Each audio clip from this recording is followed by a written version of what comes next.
ইমামকে ঠিক করে দিতে আমার বেতন। ঘটনা কি বলেন তো একটু। আমি গত জুমায় মৌলানা বকর জামা মসজিদ থেকে বিদায় নিয়েছি এবং কালকে আমি গত বৃহস্পতিবার গত রাতে বেতনের জন্য গেছি এবং ছুটির জন্য গেছি ভারতে যাওয়ার জন্য। আমাকে ছুটিও দেয় নাই, বেতনও দেয় নাই। বলছে যে আজকে জুমার পরে আমাকে বেতন দিবে। জুমার পরে যখন আমি বেতনের জন্য গেছি তখন আমাকে বেতন না দিয়ে বলতেছে আমাদের আগামী মাসে বেতন একসাথে বেতন, যখন চলে যাবেন একজন ইমাম ঠিক করে দেয় তারপর বেতন দেবো।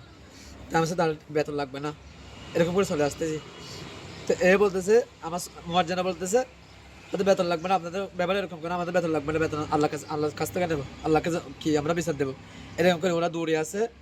মাসুদ, আওয়ামী লীগের নেতা মাসুদ এবং মুন্না মসজিদ সভাপতি, সেক্রেটারি এবং কেশিয়ার, এরা দুজনে আসে আমার ছোট ভাইকে গলা চেপে ধরে মাটিতে শোয়া দিচ্ছে। আমাকে মেয়ের রক্তাক্ত করছে, আমার নাক এবং টুট আমার হাত পাড়ে দিয়েছে, রক্তাক্ত করছে। মসজিদ মুসল্লি কেউ আমাদেরকে কিনে কিনে নাই, শোনায় নাই, কেউ বাধা দেয় নাই।